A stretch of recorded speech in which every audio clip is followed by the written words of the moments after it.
Greetings, everyone. For those of us who are joining us for the Future of Democracy lecture series, bear with us a moment while we let people in from the waiting room, and we'll go ahead and get started in just a moment.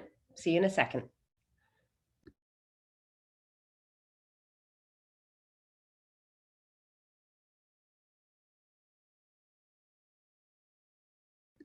For those of you who are joining us live in the room, the chat should be open to you, and you can please feel free to say hello. Let us know you're here. We don't want this to be a black box webinar where we don't know who's out there. So please, we feel free to send your greetings. We always get people coming in from all around the world, and we'd love to know who's here. So please feel free to type your name in. Just a few other housekeeping matters while we go ahead and wait for people to come in and get started. There is, in addition, the Q&A button, which you'll see at the bottom. So as Deb is talking, if you want to get in the queue to ask a question, please feel free to use the Q&A. You can, again, feel free to use the chat as we're going along to share comments. But if you have a question specifically for Deb, I would suggest you put it in the Q&A so that we can see it, but we welcome the dialogue and the ongoing commentary and reactions, obviously, in the chat as we're going along. We also have live transcription taking place, and there's a button you'll see at the bottom. So for those who are hearing impaired or need a little extra visual assistance, or would like to practice their English, please feel free to click the live transcript button at the bottom. So we're still, I see, amassing people who are coming into the room. But in the interest of time, why don't I go ahead and get started? And for those people who haven't been with us before, introduce myself and the series, and that will give a few more minutes for people to arrive before Deb gets started. My name is Beth Novak. I'm a professor at NYU's Tandon School of Engineering and director of the Governance Lab, and a senior fellow at the Institute for Public Knowledge. IPK, Institute for Public Knowledge, and the GovLab together sponsored this series on the future of democracy, which is our way of exploring hopeful new trends in the future of democracy and of governance. Given recent events, we have talked quite a bit also about the challenges of democracy and the problems, but we never dwell only on the pessimistic. We never dwell only on the past. We never talk only about the challenges. We're very much here to talk about how we might reimagine, reinvigorate, and strengthen our democracy. So with that said, I'm going to go ahead and dive in and introduce our guest today. I'm very, very delighted to have an old friend and collaborator here, Deb Roy. Deb is professor of media arts and sciences at the MIT Media Lab, where he directs the MIT Center for Constructive Communication. And he's also executive director of the MIT Media Lab. He leads research in applied machine learning and human-machine interaction, with applications in designing systems for learning, and as we'll hear more about today, constructive dialogue and deliberation, and for mapping and analyzing large-scale media ecosystems. Deb was also co-founder and CEO, as many of you know, of Bluefin Labs, which was a media analytics company that was subsequently bought out by Twitter in what was then the largest acquisition in Twitter's history back in 2013. And from 2013 to 2017, Deb served as Twitter's chief media scientist. I might also add he was, for a time, a collaborator on our joint MacArthur Research Network on opening governance, very much bringing his expertise to bear on the questions that we're going to talk about today with regard to the future of democracy. He's the author of over 160 academic papers, but for those of you who want a little tastier bit, you can also check out his TED Talk, which I'll put here in the chat, and we'll make sure to tweet out to people. That's had almost 3 million viewers. The TED Talk is, of course, focused on his research on his son's language development that led to pioneering new ideas in media analytics. But today we're going to hear Deb talk about his new venture, the project known as Cortico, and I won't say anything about it because I'm going to leave it, Deb, to you to do that. And welcome. We're happy to have you here. And thank you. Thank you so much, Beth, for inviting me and giving me this opportunity to talk about the Local Voices Network. So I'm going to go ahead and share my screen. And great. So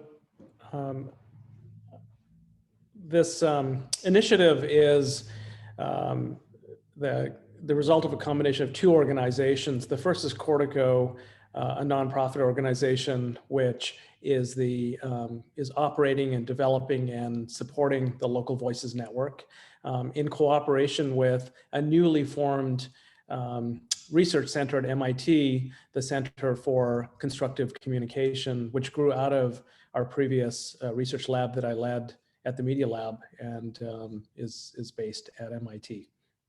And this is just an image of many of the people, both from Cortico and from the center, that have participated and are working on the Local Voices Network.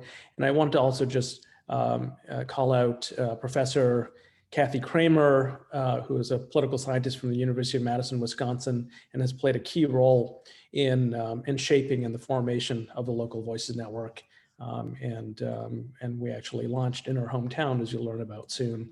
And down below, I also wanted to acknowledge Reid Hoffman and Craig Newmark and Ali Ragani and the Knight Foundation as key supporters for this work.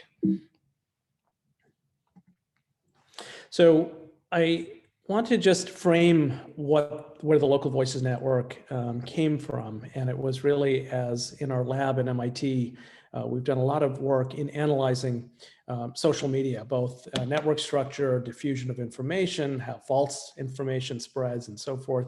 But I just want to begin by acknowledging that social media has brought a lot of great value to our lives and world. And when we think about all the new voices that have been able to enter into the public sphere, new movements like the Black Lives Matter and Me Too, where social media clearly played a role, a positive role, and yet we are all too aware of the harms being spread by social media, the kind of antisocial dynamics of hateful speech and bullying and false information that is spreading in a way that is contributing to current polarization and fragmentation, and even in some cases, as we've seen, mobilization of violent groups.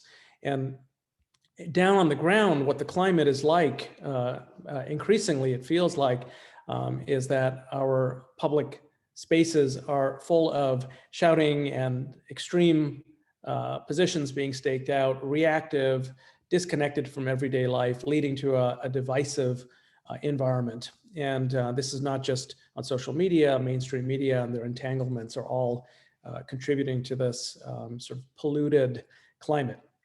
And what we, I feel, desperately need is to create, sort of imagine and start creating new spaces that have very different properties, where we can go into spaces where the expectation is that we're here to listen and listen deeply, where nuanced and reflective conversations that are grounded in our everyday lives is the norm, which can lead to more constructive kinds of exchanges where we can actually construct a better understanding of others, and where certain groups are not being heard, actually have a more inclusive environment where those voices can be surfaced. And that was really the sort of ideals or the direction that led us to shift gears from analyzing the social media environment to think about how we can create a new opportunity.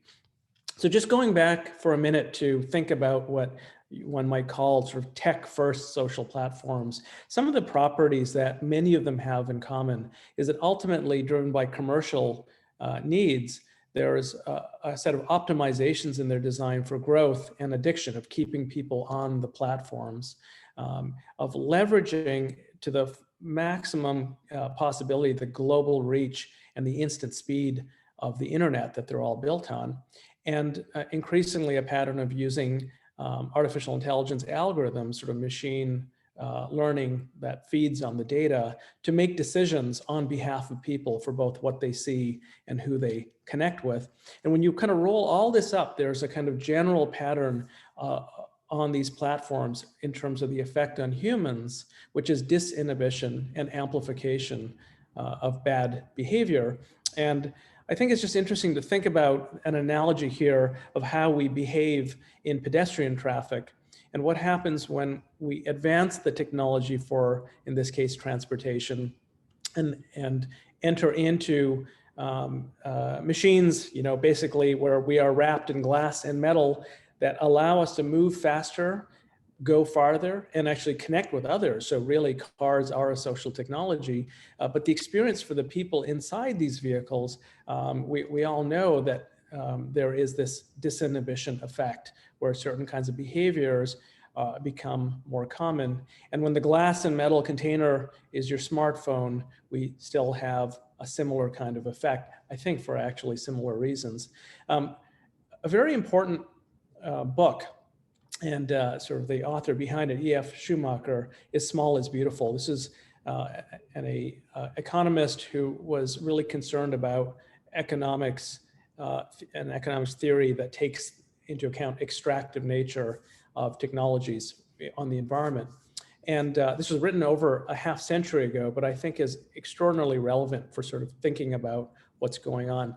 A key concept for Schumacher was this, that when we think of progress in technology, we think of foot loosening technologies, which essentially, my understanding of Schumacher was that progress is measured as technologies allowing us to act at a greater and greater distance. So whether it's a communication technology, transportation, or military sort of weaponry, that progress is equated with transcending distance.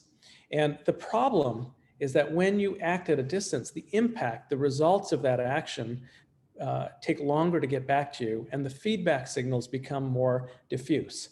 And because of that, our basic ability to self-regulate our behavior breaks down.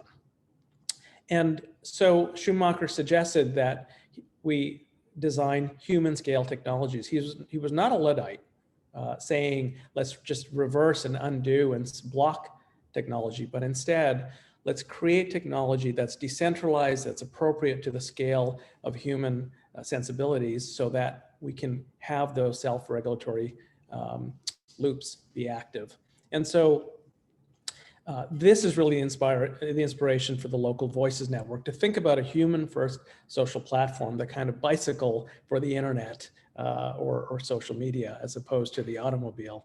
And we begin with grounding this in facilitated group conversations in trusted context. So the key is to tap into learned social skills for how we behave when we're in small groups, where there's some agreements and shared purpose for why we're entering into those conversations, where we can focus on surfacing underheard voices to make sure those who typically would not show up in the town hall can show up in these smaller contexts.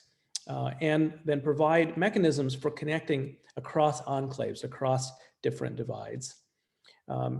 To leverage the power of AI, but rather than allow the role of AI technologies to be deciding who connects with whom and what they're exposed to, instead channel AI into tools, what we call power tools, that equip humans to shape and scale digital networks. And I'll share with you a couple of examples today of how we're starting to see Local Voices Network have impact in areas of journalism where we want to bring voices into the media and amplify voices that normally are not reflected, and shape civic processes and inform community programs. Okay, so let me take you in now to some of the details of how Local Voices Network has been designed. So the idea is to scaffold and scale facilitated conversations, kind of treat technology as sort of training wheels for creating the kind of behaviors we're trying to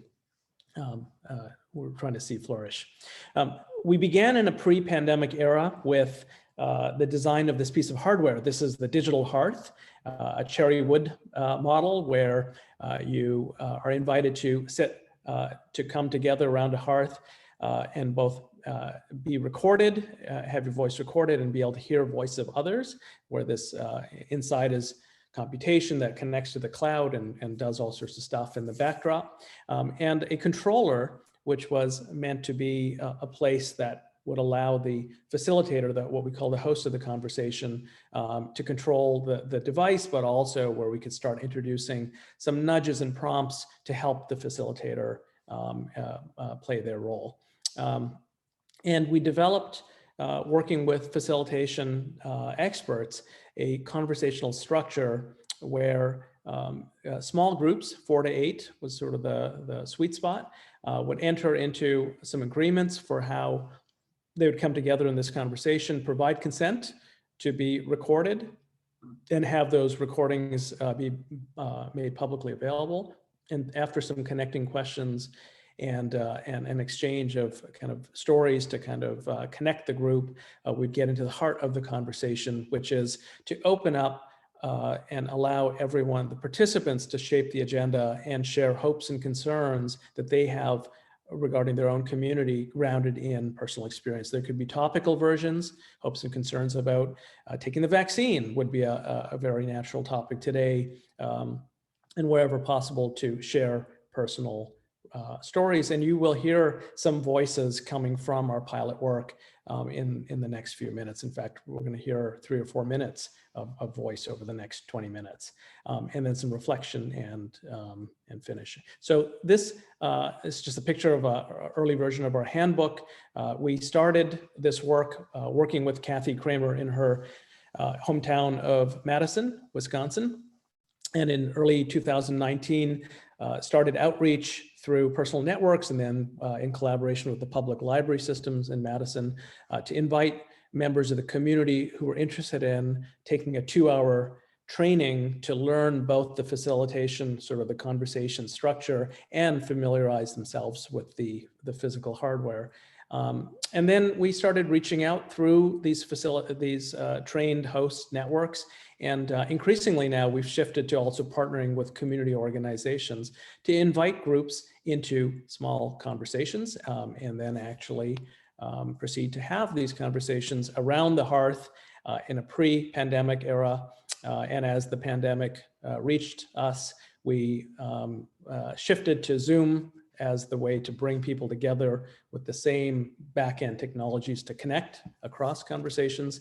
And really Zoom freed us from the constraint of having to have physical hearths in circulation in a community, and let us much more rapidly expand across the country. So what are these conversations like if you actually joined one? The way many have described them is that they're powerful. You feel connected to the others in the group. There's deep listening to one another, relating personal experiences. Our hosts are really encouraged to engage in discomfort and enable participants to take risks with curiosity and vulnerability, and really to draw out stories that we are not hearing in other settings, whether it's in social media or talk radio, local television. It's a kind of personal experience that just really doesn't seem to surface in other settings. And meanwhile, these conversations are really designed to avoid domination by the loudest and by the experts, where provocative statements not grounded in experience are really not part of the mix. People asking leading questions, being asked poll sort of questions, not in the mix. And trying to convince others out of their views is really not the purpose and not what is happening in these conversations. After each conversation ends and the recording is uploaded, it becomes soon available in a conversation browser, which you're seeing here, that allows anyone with access to our network to browse through the topics that are surfacing automatically by analysis, or choose a topic such as education, and actually go into the full transcript, find moments in the conversation, see the context they occur in, and then you can actually select a piece, select it as a highlight that because you think it's important and worth sharing, tag it, and that lifts both the text and the associated speech with it out of that conversation and makes it available for sharing. So I want to now show you and let you listen to a couple of excerpts just to start getting a sense of the texture of the voices that are now flowing through, as we've had thousands of people participate in these conversations that tend to be about 90 minutes. And it's actually remarkable how fast the time goes, and often participants after will wonder when the next conversation might be. So this is an image of the beautiful city of Madison, Wisconsin, and the icon here depicts two, but as I mentioned, we tend to have anywhere between 4 and 8 people. So once a conversation is held, and this might again be by a community organization that reaches out to members of their community, and I'm actually going to play you in a minute an example from a group of public school teachers who were gathered in a conversation.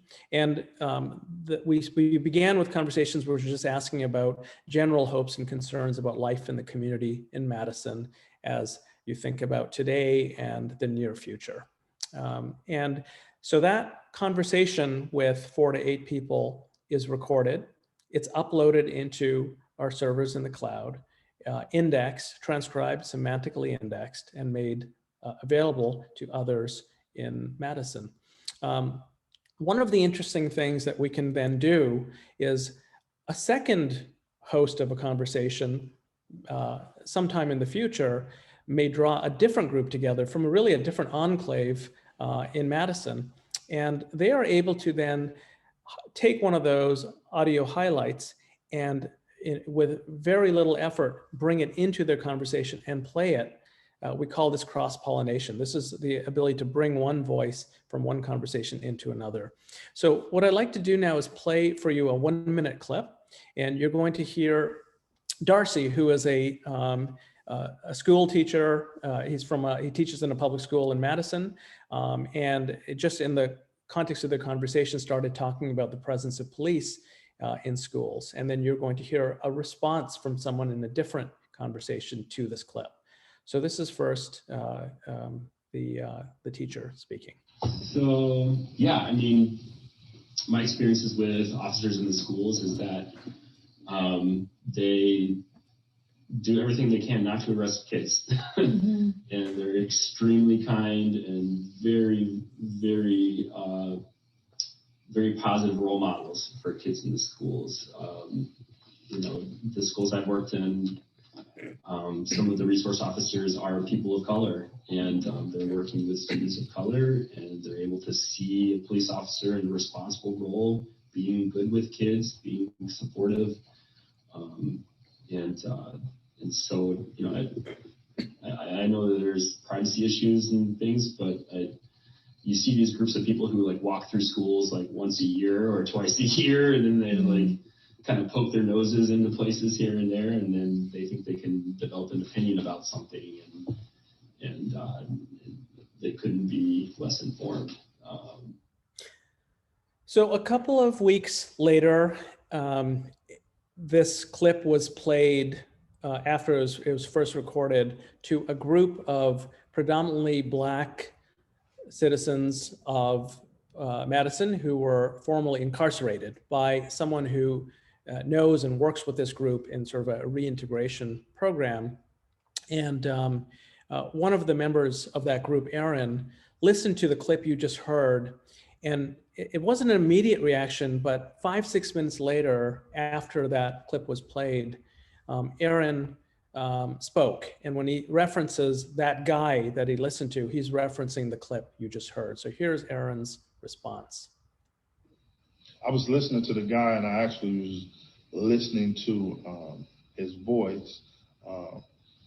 And I totally can hear some of the things he was saying, but I just can't see how that is effective. And the last thing I will share, I remember to this day, like it was yesterday, I remember I was going through a teenager temper tantrum. And I was just I was just out of control, totally. And this is while I was in the institution, but I was a juvenile, and I remember a guy by the name of Bruce. He grabbed me. I was just out of control. He just grabbed me, put his arms around me, and just held me. And I was trying to get away and all of those things. He just didn't let me go. He didn't allow me to hit him or none of the above. Ultimately, I tired myself out and I just cried. but he didn't hurt me. He didn't disrespect me. He didn't belittle me. He allowed me to calm down, and then he started to talk to me. And I say that because to this day, that was an act of love. And it was not an act of disrespect. And so I think when it comes from the family and from the community, it's a better perspective versus as it coming from the police, because police gonna do just that. They're gonna police. So there's this kind of rich conversation that is spreading through these conversations, sometimes through cross-pollination, but first and foremost in the groups themselves. Of course, you have a built-in audience and a kind of ability to be heard. And meanwhile, there is a public archive of all of these conversations that are accumulating. And so we have also developed tooling to be able to enable pattern analysis across collections. So here you're seeing someone click on the topic of criminal justice. So we've actually been leveraging other data sets from, in this case, talk radio, to take very large volumes, billions of words of talk radio, in order to develop a model, a topic model that is easy to interrogate. You can see all the terms that the machine learning has decided are related to this topic. If it seems like there are biases or words that don't belong or are missing, there's an iterative process of retraining this model that can then be used to search across all conversations and allow someone who has access to this network to drill in and go deeper into the specifics of the conversations. So we've made this, this kind of public archive search and browse tool available to a number of now media organizations. This is an example. The Cap Times is a paper in Madison, one of their first. They've now done a series of stories. This was one on racial disparities. And we've created a media embed so that you can actually take a clip of audio and embed it into the story. Here's another example, much more recent, just in January, published by Frontline in collaboration with Milwaukee PBS. And you'll hear a little bit of a voice here from a rural dairy farm. The last couple of years in the dairy industry, there's been a lot of times I don't think there's been a farmer out there that hasn't thought, oh, maybe I should do something else, you know, because it's just been really hard financially. And in fact, one of the original goals working with Kathy was to really create a network that could connect voices and perspectives from across rural Wisconsin and urban Wisconsin. So starting to see some of these voices flow into the reporting, in this case in Milwaukee, is really starting to sort of deliver on some of that original idea stemming from Kathy's own work in understanding rural consciousness in Wisconsin. So I wanted to, before I wrap up, just take you through in a little bit more detail a case study with working in collaboration with the Madison Police and Fire Commission. Just to set some context, the Madison PFC last year announced after the sudden departure of the police chief of Madison, and this happened under racially charged conditions, that they recognized that they needed to do something different and bring community voices into the process of their next police chief search. And so they actually asked to partner with us and you really use the Local Voices Network as one of the inputs for their process. And so we worked with them and helped organize about a half dozen community conversations where people from marginalized communities were really sort of a focus to bring them into the process and have them share hopes and concerns as it related to public safety and policing in Madison.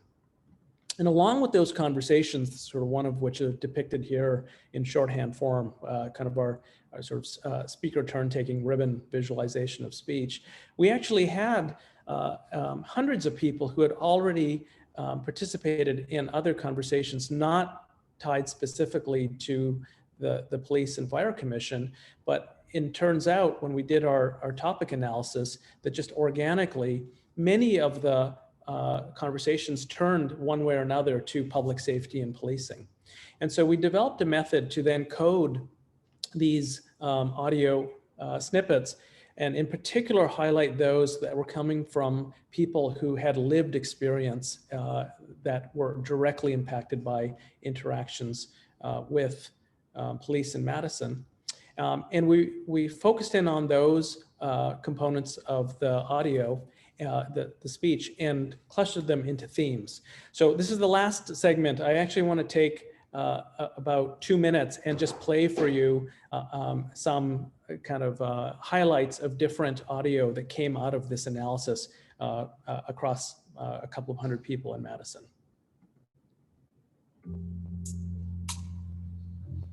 It's hard to get away from how powerful, you know, the institution and the badge and having a gun is, and how much that emboldens individuals. Well, I mean, growing up, one of the first values and principles that I was taught was to never trust the police in any situation or circumstance. And then that was kind of proven to me around age 12 or 13 when I saw a family member be shot in the back 8 times.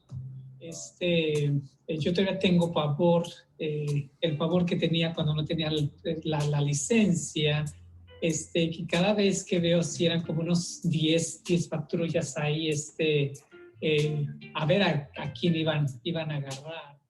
Yes, the boys are, but more so the men. And it's a shame, because if we say comply, don't make any sudden movement. Keep your hands where they can sticky. If they say get down, get down. That does not guarantee that they will live. But then what are we teaching our sons? We're also teaching them, but they don't feel this hurt and this pain. We're also teaching them to sit there and let them be treated less than.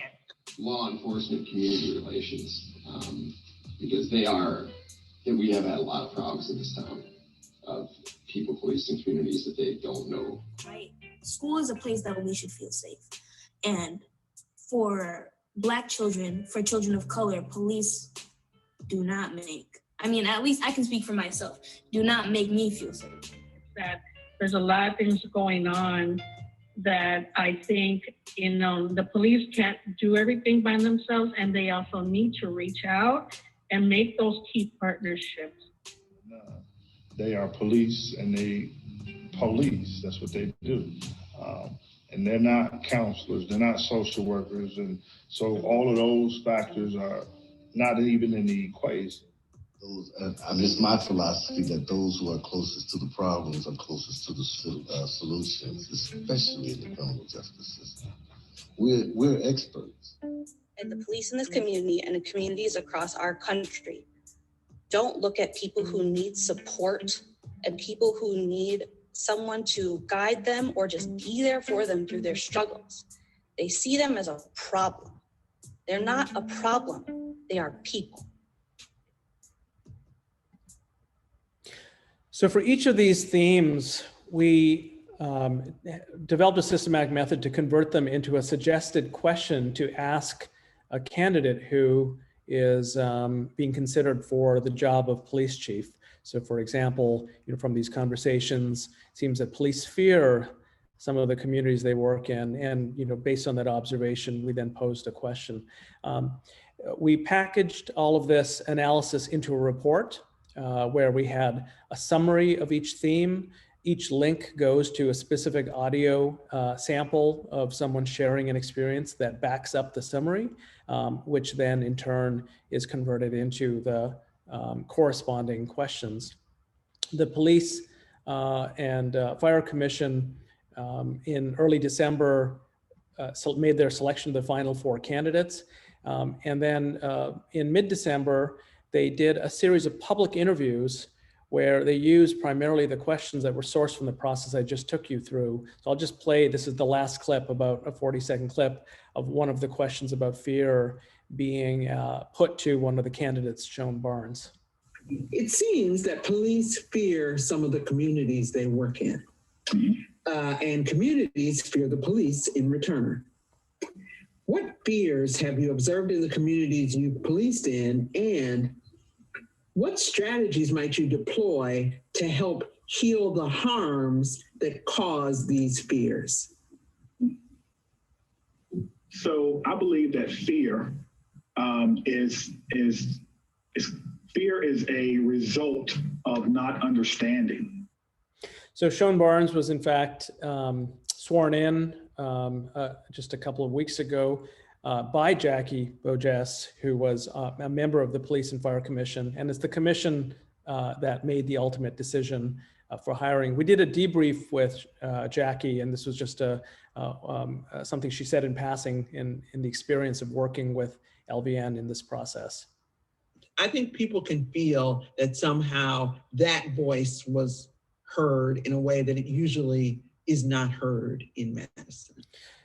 Jackie went on to describe how usually when they have town hall meetings, there's no different in this case, what she calls for the usual suspects show up, get their 3 minutes with the mic, and that a lot of people from marginalized communities don't really believe that that's a space for them, would not show up, but they actually did participate in these conversations. So it's kind of like a decentralized or deconstructed town hall where the network then allowed those voices to come together. So just to summarize each of those questions that went into this publicly video broadcast interviews were grounded in a whole collection of voices which are publicly explorable. And so you end up with this process which is we believe more inclusive than having a kind of open town hall where the conversations leave a durable voice record, which is transparent, which is explorable. And because everyone who knows they participated knows that everyone can see that, and there's this kind of mutual visibility, which creates a kind of ratchet effect in increasing accountability to the process. So we just started to imagine now, first of all, with Sean Barnes now sworn in, he has committed to listening to the community more effectively. We believe that LVN could actually create a kind of channel for the police chief to consult with the public. So we are having those conversations now in Madison.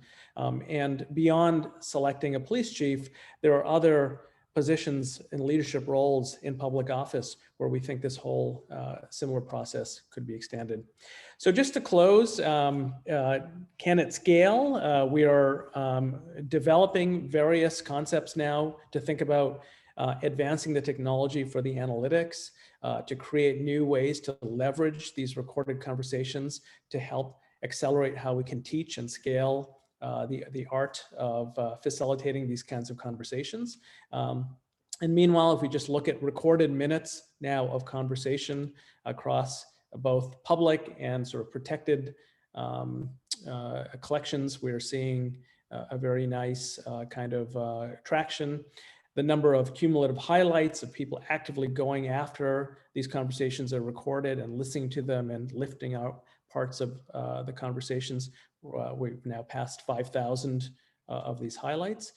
There's a growing number of organizations that are partnering with Local Voices Network to do basic kinds of most fundamental community listening, to build awareness and amplify underheard voices through media organizations, to help shape the strategy for community organizations through listening, public processes, as you've just seen today. And we have research partnerships, not only at MIT, but also now University of Madison through Kathy Cramer. So I'll just leave you with this final visual depiction really of the vision here. What started with a few hundred people in Madison has grown now to thousands of people across 28 states have participated. And we really do feel that Local Voices Network could grow into what we think of as a necessary piece of civic infrastructure for a stronger democracy. And with that, I will end. Thank you. Deb, thank you so very much. That was fantastic. And as you can see, there's already a lot of questions coming in the queue. What I want to do is to first tick off a couple of just the clarifying questions that people have asked. And then I'm going to ask you a question or two of my own. And what we're going to do is to make it a little more interactive and lively. We're going to take a couple of the names here, not everybody, just in the interest of time, and promote them to ask the questions themselves. So just a heads up to Lee that we're going to get started with you, and Tony and Joanna. But let me just pick off, and you can see them along for yourself in the Q&A, just some of the clarifying questions. So you got asked here, for example, who owns the rights to the recordings? The nonprofit, or do the participants reserve any? So let's do these like 10-second questions first. Sure. Right now, actually, that's an area of active discussion with some of the libraries that we're working out. By default, the nonprofit owns the rights to the recordings, and it gets public consent. There's actually a very explicit consent process at the beginning of each conversation.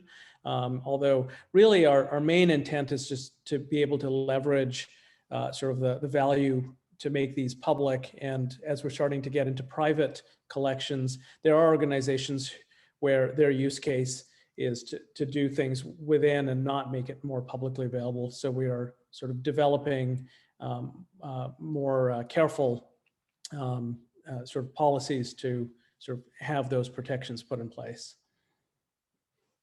Great. And then you have a question about the languages here from Andres Ramirez. As I saw an audio in Spanish with a transcript in English. Does the software work in English with and in other languages like Spanish? So tell us what's going on there with the translation. Yeah, there's support now for Spanish. We certainly have interest, and the Cortico team is very much dedicated to increasing language support over time. There's just there's ripple through effects throughout the tooling to deal with other languages. So we're kind of working as fast as we can to increase those to so other languages. Great. I'm going to, again, just a heads up to folks who've posted questions in the Q&A that we're going to promote you in a moment to ask your questions. I wanted to ask you just two questions first. One is, what do you see as being the primary problem in democracy to which this is the solution? In other words, we've seen lots of great examples here of anti-racist dialogue mechanisms. We've seen lots of examples that you've shown us of really trying to foster social cohesion and reduce the tremendous partisanship and divides that we've seen in our society. I'm curious, though, to the extent to which, and you've shown us a little bit how it's interacted with a local electoral process. Question is, what do you see as being the applications here in terms of governance and in terms of democracy? Is it about building civic cohesion and reducing partisanship, or how does it interact from your perspective with governing? You know, I think it begins with the kind of possibilities for people to come to a better understanding of one another. So that's sort of the foundation, and the value of having a space where you can listen and learn and speak and be heard. Because without that, I think the sort of fundamental incentives for wanting to participate in the conversation like this, if they're not there, there isn't value just in that small group exchange. And then as a byproduct of that, having this kind of public record, which can be where we can sort of in various ways see patterns, connect the dots, and increasingly enable people, sort of community leaders, to do that themselves. Those are sort of I think the underpinnings for what we're trying to get off the ground to really get scale. In terms of governance, Beth, I mean, this is actually a great place for us to talk more and get ideas from you and others. I think just if you look at the example that I took you through just moments ago around the selection, sort of having input into the selection of leader, doing this again, what would it take? How different is it from municipality to municipality? What about the other side after a leader is selected, and to create this kind of dialogue with the community? Can we have this kind of flow of communication in a sustainable way? I think that alone, is significant. We're doing projects with organizations that are looking for patterns in order to help set priorities for resource allocation, sort of think about what are sort of concerns that are persistent across organizations. I will give you another example. We think in the context of public health and public health communication, there could be real value in this kind of ear to the ground listening as a way to have messaging, public health messaging, which is responsive to obstacles to effective communication because of specific community concerns that the public health messengers may not be aware of. So we're actually piloting that concept with some partners in Atlanta. So there's a number of different ways in which we're probing the value of this kind of listening and sort of community-powered understanding, community-powered sense-making. Fantastic. And I think Leah Diaz asked the same question as I did, but I will say this gives me a chance to say that at 6 o'clock, we're going to end our live stream. And if you feel we didn't get your question answered, please stick around after 6 o'clock. If you're watching on Twitter right now, please come to Zoom and join us for a little more informal dialogue.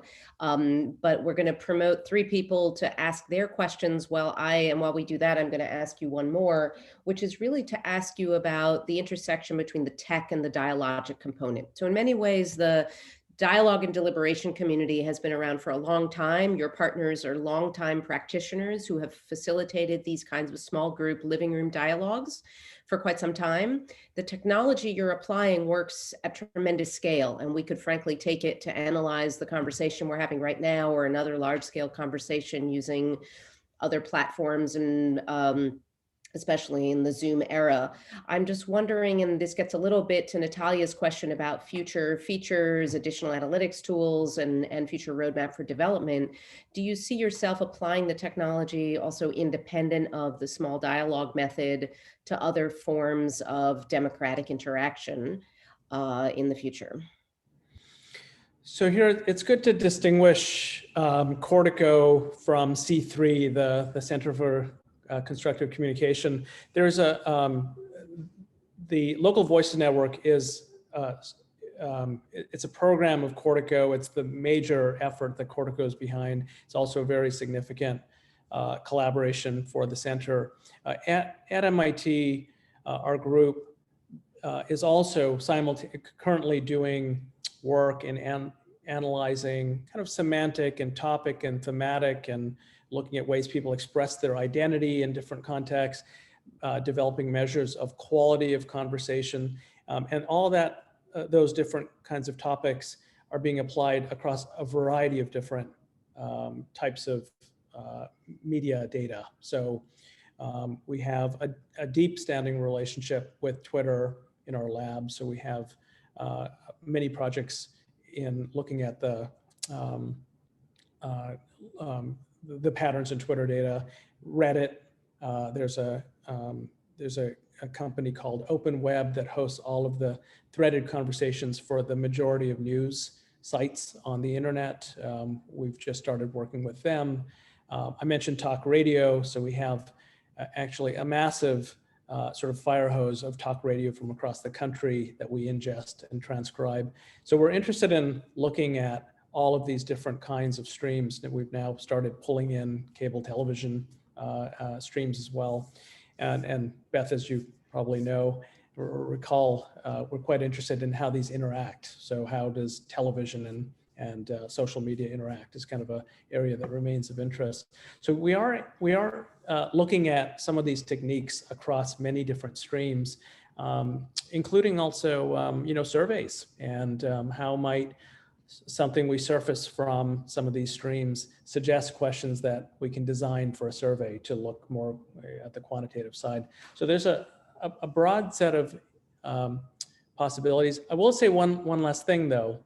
When we think about the design of technology and facilitated dialogue of a very, kind of a certain scale and properties, that how to scale the kind of approach that I just described today, it goes beyond the semantic analysis of sort of conversation data as content, and also to the roles, the human roles necessary and that we think actually it would be a mistake to try to automate, because you could never do it as well as a human. And there's a certain kind of agency that we think belongs with the person and should not be an analyst in our lab, should actually be a member of that community. So beyond facilitation, the sort of sense making, we think that there's a set of technologies that flow from what we're doing that takes us down a very different path than if we were saying, how do we do cross-cutting analysis with other kinds of media? So we're increasingly planning to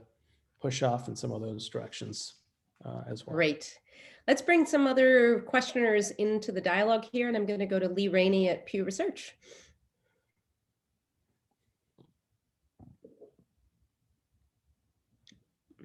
Oops, Lee, you're muted, or you're not hearing me, one of the two. So I'll tell you what, Tony Earls at Harvard Medical School, you want to ask your question?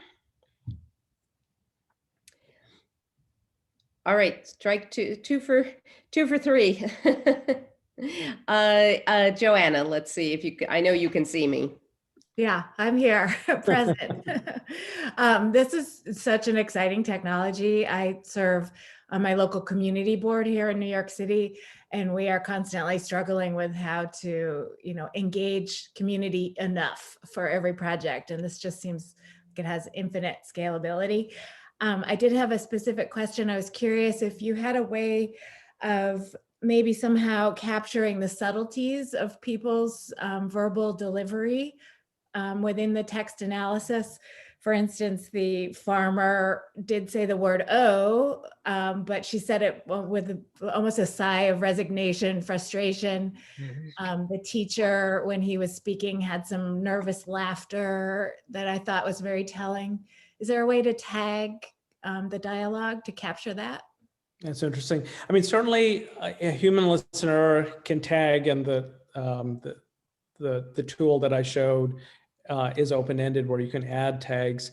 There are so many interesting possibilities to also model and try to do some of that kind of analysis automatically to detect certain kinds of nuance, which we haven't even touched. But I think some of that, the power of voice is what you're just speaking to, which is when it moves a person and they have a way to kind of share that with others, that it carries all that nuance, even if the machine is unable to capture it. We are looking at ways to, it's fascinating, kind of the research questions that open up. How do people choose to self-identify? And in what conversational context do different dimensions of identity become salient? As the kind of corpus continues to grow, we are looking at questions like that on the research side. And so there's a kind of really exciting possibility in the longer term of trying to understand systematically, as you change different elements of a conversational structure, how does it affect both the impact on the participants and the nature of what it draws out in people, and to be able to systematically, in a kind of empirical way, understand that and sort of tune conversation structures. Great. Now I know that I never know. Do you prefer Tony or Felton? Tony. Okay, that's what I thought. Zoom always says Felton, so I wasn't sure. Tony, do you want to ask your question? Well, Deb, I'm very impressed that you have Kathy Cramer on your team. She's dynamite. She is a wonderful and such a important collaborator that really has shaped this whole approach. Congratulations. Yeah, thank you. But Tony had a question. Yeah, go ahead, please. The question I have is, does the Madison community regard children as part of democracy? Are they included in the conversation? Alone or together, multi-generationally? But what do people think about children's participation and their inclusiveness in democratic structures? Yeah, I love that question, and we have a major effort that is in the design phases at MIT to create a pro-social media network for youth. In fact, for kids potentially even under the COPPA age of 13. So we have not involved children to date in Local Voices Network.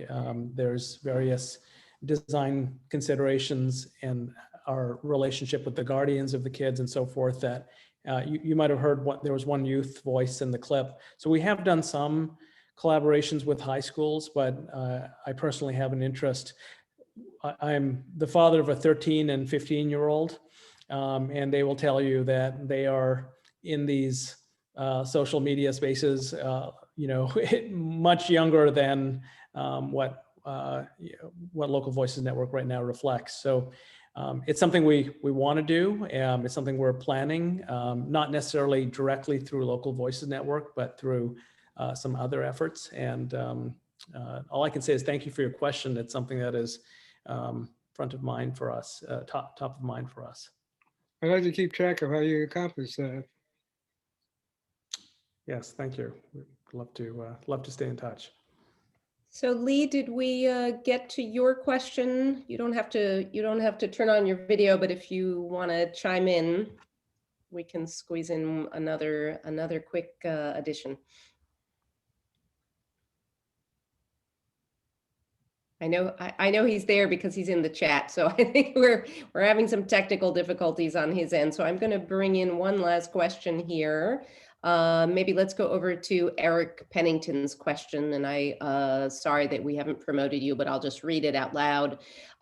He asked, and you can see for yourself here, has there been any attempt to deploy Local Voices Network in rural communities where access to opposing perspectives is often quite limited? If so, how did it go? And if not, any plans in the future? So I take that to really be about two things. One is about sort of the rural aspect of it, but really the question of how do you engineer the creation of opposing view? How do you engineer the deliberation into the context of the conversation? So on the first, the answer is yes, there are some additional challenges, but in particular in Wisconsin and in some other areas, we are now building out collaborations and hosting conversations in small towns and really just rural parts of the state, which is, again, we're the furthest along because it started there first. To the second question, I'm not sure I completely understood, but the approach here is less to engineer or design to bring people specifically into a single conversation where there may be opposing views. And what tends to happen more is the person who is inviting participants into the conversation often knows or is known by the people who come together. So it creates some kind of a sense of a more trusted environment where you can feel more comfortable sharing your experiences. And one way to think of this is we tend to have participants who are drawn from kind of the same enclave, so to speak, and that the kind of cross-cutting views or the cross-cutting exposure between enclaves tends to happen whether it's when you hear that dairy farmer's voice and read their words in the Milwaukee news story, and you may not have direct exposure to that person, but now you're hearing their voice together with Joanna's observation of the nuance carried through, or through a cross-pollination. You might be in one of these conversations and the host of your conversation decides to play a audio clip, a highlight from a conversation that came from a group that's from a very different enclave. And that might be a rural-urban exchange that happens through that cross-pollination. So there's a couple of ways that can be made possible through Local Voices Network. Fantastic. What I want to do now is, again, just as announced before, is we're going to momentarily end our live stream. But before we do that, I want to invite people who are on Twitter to come over and join us on Zoom for some follow-on Q&A. And just to let people know that we have a few events coming up. We have on March the 31st, we have a book talk with Mitchell Weiss at Harvard Business School about his new book, We the Possibility, Harnessing Public Entrepreneurship to Solve Our Most Urgent Problems. And then we're going to have events coming up in April, a whole event on capacity building and talent with 3 different speakers that we'll send out details on. And in May, we're going to have Professor Paul Light on government reform. So details on that to follow. But for everybody who's here, I'm going to put the link. Oops, that's TED. That's your TED Talk. I'm sorry, my cache is not picking up the posting, but I'll put Mitchell Weiss's book talk. I'm going to attempt to put it in the chat here. There we go. That's actually the link. But it's a good thing. I wanted to send people your TED Talk anyway, and there are many great other resources to you online. But let me formally thank IPK and thank Sam for his help in organizing, and thank Deb Roy from the MIT Media Lab for joining us. We'll be signing off on the live stream, and we're going to, for everybody who's in the room, don't go anywhere. We're going to promote everybody to speaker so that we can have a little more informal conversation. And Deb has kindly agreed to stick around for what we like to call our virtual wine and cheese portion of the evening. So stand by for a second while we transport you, and we'll conclude the live stream here. Thank you to all of you on Twitter. And please feel free to sign up for upcoming talks for the Future of Democracy lecture series. And thank you. Thank you.